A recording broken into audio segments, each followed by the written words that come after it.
Item ಯಾವುದೇ ಇರಲಿ try ಮಾಡಿ ಆಚಿ ಚಿಕನ್ ಮಸಾಲಾ. ಪಶ್ಚಿಮ ಬಂಗಾಳದಲ್ಲಿ ದೀದಿ ಭದ್ರಕೋಟೆ ಛಿದ್ರವಾಗಿದೆ. 15 ವರ್ಷಗಳ ಮಮತಾ ಬ್ಯಾನರ್ಜಿ ದರ್ಬಾರ್ಗೆ ಜನ ಗುಡ್ ಬೈ ಹೇಳಿದ್ದಾರೆ. ಮೋದಿ ಶಾ ಹೆಣೆದ ಚಕ್ರವ್ಯೂಹದಲ್ಲಿ ಸೋತಿರುವಂತಹ ಮಮತಾ ಈಗಂತೂ ಧೂಳಿಪಟ ಆಗಿದ್ದಾರೆ. ಬಿಜೆಪಿ ಬಂಗಾಳದಲ್ಲಿ ಮೊದಲ ಬಾರಿ ಅಧಿಕಾರದ ಚುಕ್ಕಾಣಿ ಹಿಡಿಯುತ್ತೆ.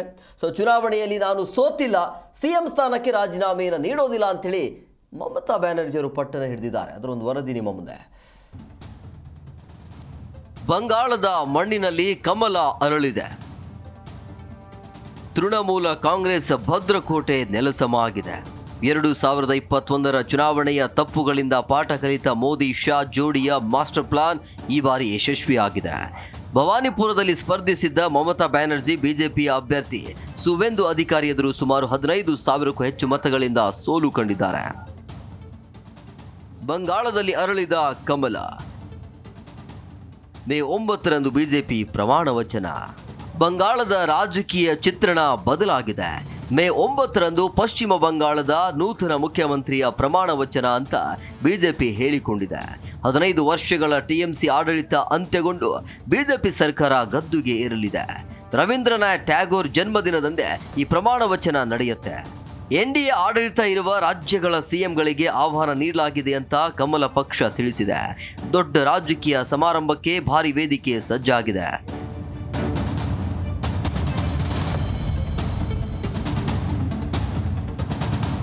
ಇನ್ನು ಬಂಗಾಳದಲ್ಲಿ ಸರ್ಕಾರ ರಚನೆಗೆ ಬಿಜೆಪಿ ಸಿದ್ಧತೆ ನಡೆಸಿದ್ದು ಸ್ವತಃ ಕೇಂದ್ರ ಸಚಿವ Amit Shah ಅಖಾಡಕ್ಕಿಳಿದಿದ್ದಾರೆ.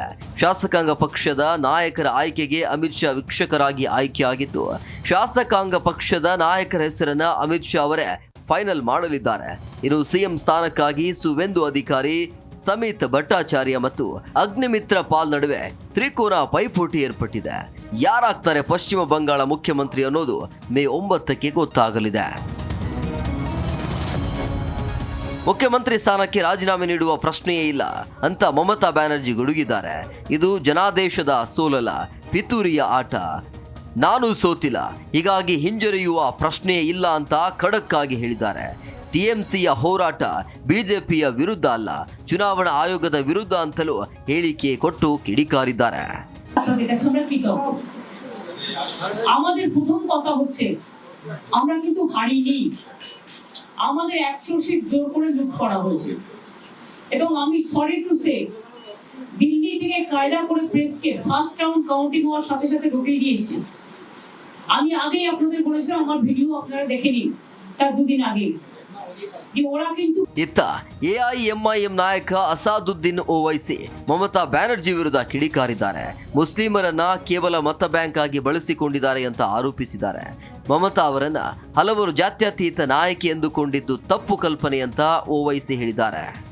There are huge corruption has happened and right under her administration, and SIR also the factor, but had the TMC treated Muslims as citizens, not as a mere road bank, there would have been much development. See, West Bengal has the 6th largest economy. ಕಮಲ ಅರಳಿ ದೀದಿ ಕೋಟೆ ಕುಸಿದ್ರು ರಾಜಕೀಯದ ಕದನ ಇನ್ನು ಮುಗಿದಿಲ್ಲ. ಒಂದೆಡೆ ಸೋಲನ ಒಪ್ಪದ ಮಮತಾ ಬ್ಯಾನರ್ಜಿಯ ಪಟ್ಟು, ಮತ್ತೊಂದೆಡೆ ಮೇ 9ರ ಪ್ರಮಾಣ ವಚನ ಅಂತ ಕಮಲ ಪಡೆ ಸಜ್ಜಾಗಿದೆ. ಈ ಚುನಾವಣೆಯ ಸಂಘರ್ಷ ಎಲ್ಲಿಗೆ ಹೋಗಿ ಮುಟ್ಟತ್ತೋ ಕಾದು ನೋಡಬೇಕು. Manjunath Halavarthi, news desk, Zee Kannada news.